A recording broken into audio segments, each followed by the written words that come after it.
Au pays des rêves.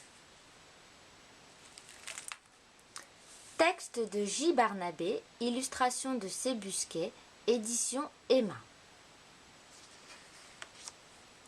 Hansel et Gretel.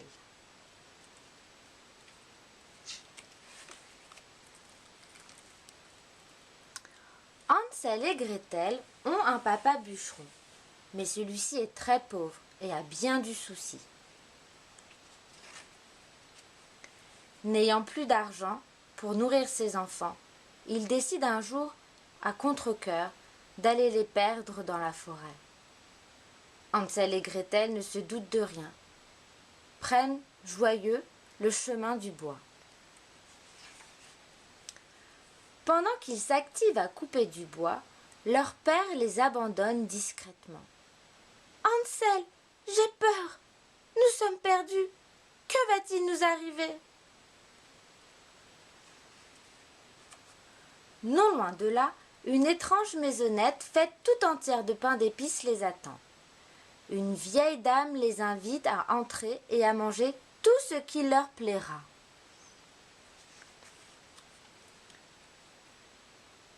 Comment? C'était un piège! Vous n'êtes qu'une vieille sorcière! En effet, la vieille dame attirait ainsi les enfants pour les manger.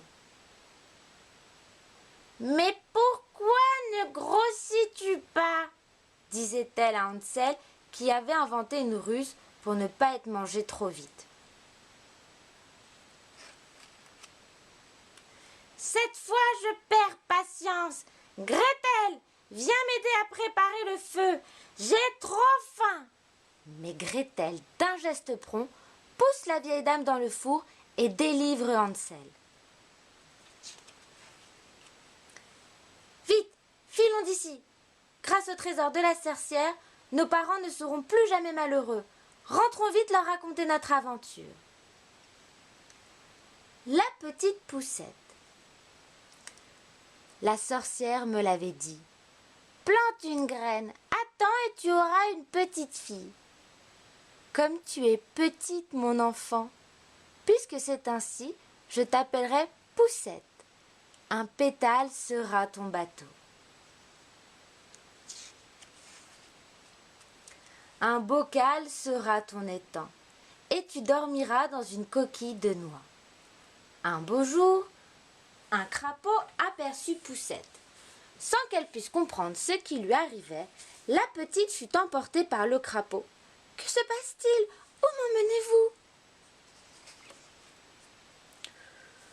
« Crois, tu es au pays des crapauds et des nénuphars. »« Où suis-je? Où suis-je » répétait la petite fille. « Je suis prisonnière de l'eau, n'est-ce pas ?» Mais un papillon entendit les cris de Poussette et il l'emporta loin, loin, le plus loin possible. Bientôt, un grand vent souffla et Poussette eut froid. « Si tu as froid, entre chez moi, » lui dit une souris. Et Poussette se réchauffa. Devant la porte, on entendit un bruit. « Oh, un oiseau malade !» Poussette le prit avec précaution. « Je le nourrirai, je le soignerai. Vous verrez comme il redeviendra beau et fort. » Et Poussette fit comme elle avait dit. Un jour, l'oiseau put à nouveau voler. Il emmena Poussette sur les chemins du ciel. « Je vais te conduire au royaume des fleurs, » lui dit-il. «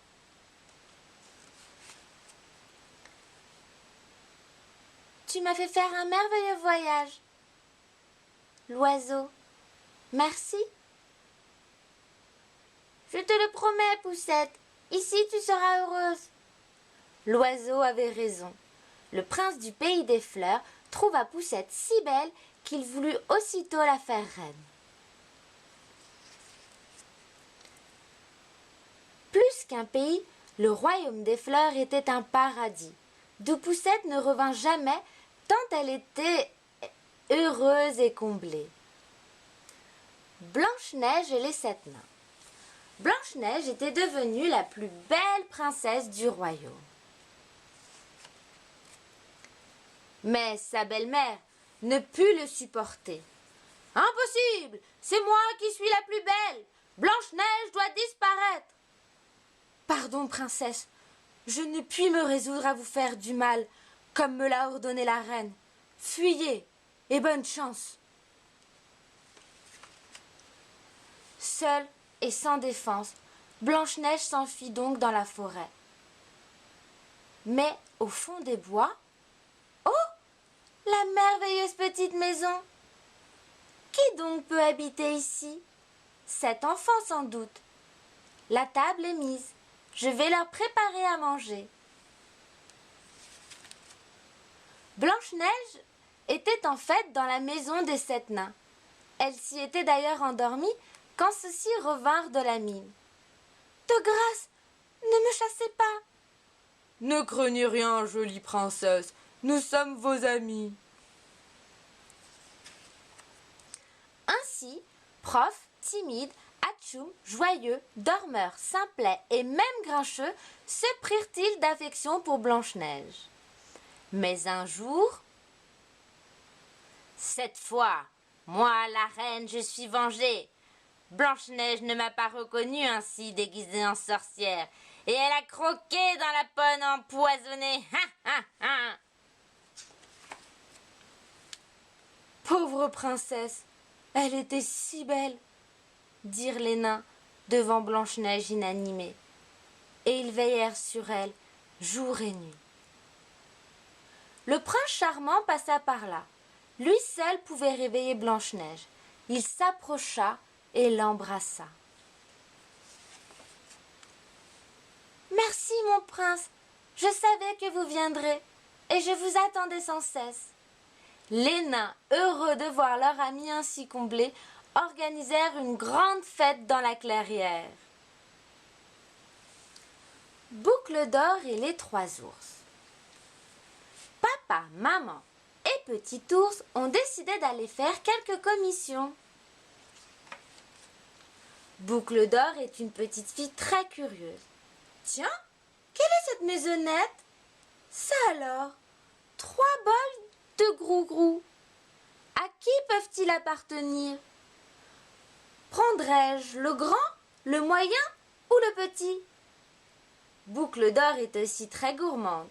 « C'est décidé, je prends le petit. On dirait qu'il est fait pour moi. »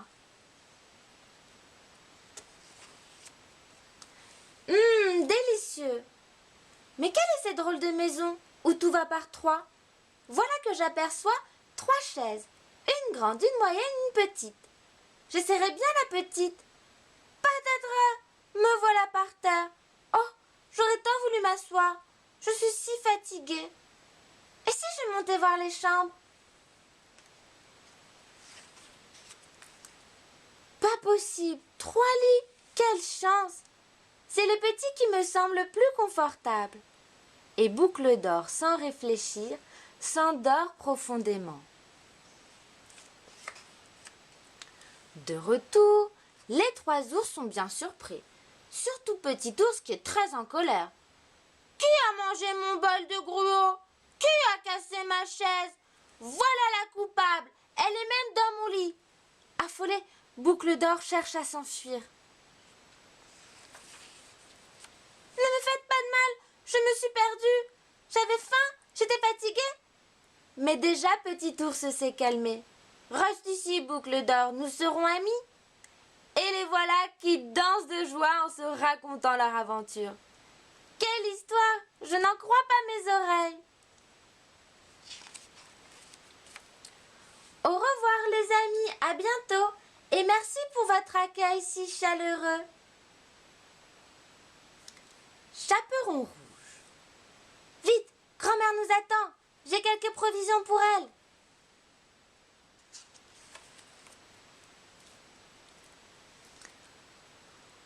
Où vas-tu ainsi, petit chaperon rouge?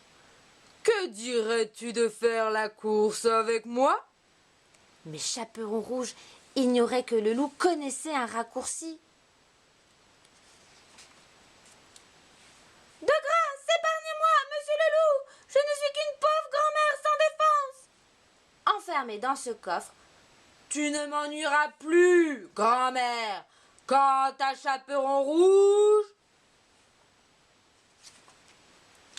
avec ce bonnet, elle ne me reconnaîtra pas. Vite, la voici. Ouh, grand-mère, comment allez-vous ce matin? Mon Dieu, comme vous avez de grands yeux. C'est pour mieux te voir, mon enfant. Et de grandes oreilles. C'est pour mieux t'entendre. Comme vous avez de grandes dents. C'est pour mieux te manger, mon enfant. Au secours, à l'aide, le grand loup va me rattraper. Il a sûrement déjà dévoré grand-mère. Heureusement, un chasseur passait par là avec un fusil. Quelle émotion! Grand-mère, il a voulu me croquer. Maman m'avait pourtant dit de me méfier du grand méchant loup. La belle au bois dormant. Je te donne la douceur, et moi la beauté. Ainsi parlaient les fées à la naissance d'Aurore. Quant à moi, puisqu'on m'a oublié, je vous le promets, cette petite se piquera le doigt à un rouet et elle en mourra. Que dis-tu, vieille sorcière? Je n'ai pas encore prononcé mon vœu. Aurore ne mourra pas, mais s'endormira pour 100 ans.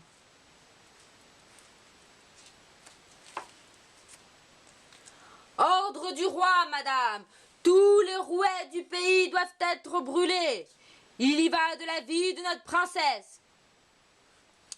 16 ans plus tard. Qu'y a-t-il donc dans cette tour mystérieuse? Se demandait Aurore. Aïe, malheur! La prédiction de la fée maléfice est en train de se réaliser. Pauvre princesse, pourra-t-elle jamais se réveiller? À toi de jouer, bonne baguette magique, et que tout le château tombe lui aussi dans un profond sommeil. 100 ans plus tard, la vie revint au château. Guidé par les fées, un prince vint à bout de 1000 obstacles et pénétra dans la tour où sommeillait sa belle. Enfin, je peux vous réveiller, ma princesse. M'acceptez-vous pour époux? Je vous ai cherché si longtemps. Le loup, la chèvre et les 7 biquets. À bientôt les enfants. Bé, je vais juste faire quelques commissions. Bé, surtout n'ouvrez à personne en mon absence. Bé. Toc, toc, toc, c'est moi, votre maman. Ouvrez-moi vite, je veux rentrer à la maison. Menteur, tu n'es pas notre maman. Tu es le loup. Nous t'avons reconnu. Notre maman, elle est pas douce et bien blanche. Pas comme toi. Ma foi, cela ne se passera pas comme ça. Il faut que je trouve de quoi me déguiser chez ce coquin de boulanger. Quelle aubaine! Un sac de farine bien tamisé. Cette fois, les petits chevreaux m'ouvriront quand ils verront mes pattes blanches.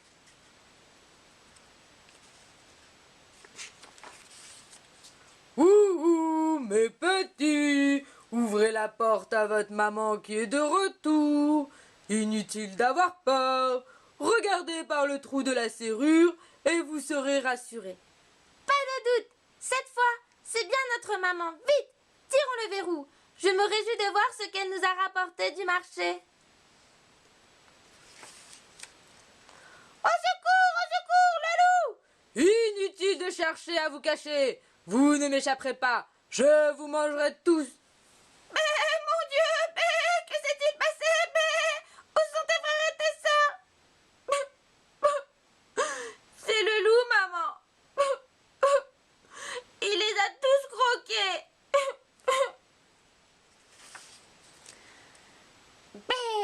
Le voilà, ce monstre de glouton. Vite, il faut agir sans bruit et avec précaution. Un coup de ciseau et mes enfants seront sauvés. Voilà qui est fait. Il quand il sera son ventre rempli de pierres bien lourdes. Bé! Il l'a bien mérité. Bé! Quel bonheur de ne plus être dérangé par le grand méchant loup. Bé! Enfin, nous pouvons sortir et nous amuser sans souci. Le petit Pousset. Allons les enfants, avancez, dit le bûcheron à ses 7 fils. Il voulait les perdre dans la forêt. Effectivement, nous sommes perdus. Même Pousset, qui avait semé de la mie, ne trouvait plus son chemin. Zut! Les oiseaux ont mangé le pain. Malin, il grimpe alors sur un arbre. Sauvez! J'aperçois une maison. Bonjour madame, pourriez-vous nous abriter? Mon Dieu, cachez-vous vite, vous êtes ici chez l'ogre. Qu'est-ce que j'entends? Quelqu'un est venu ici? Ça sent la bonne chair fraîche. Mais non, je t'assure. Ah, ah, ah, 7 petits garçons, je vais les manger tout de suite. Non, dit Pousset, demain, vous aurez meilleur appétit. Mais la nuit, Pousset réveille ses frères et il s'enfuit à toutes jambes. Malheur, dit l'ogre, le lendemain en enfilant ses bottes de 7 lieues. Il faut que je les rattrape. Mais plus loin, il s'endort épuisé. Profitons-en, dit Pousset. À nous les bottes magiques. En quelques enjambées, Pousset arrive au château du roi. Que dis-tu? L'ogre est hors d'état de nuire?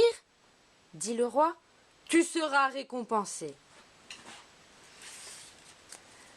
Grâce à l'ordre du roi, nous serons riches maintenant, mes parents, mes frères et moi.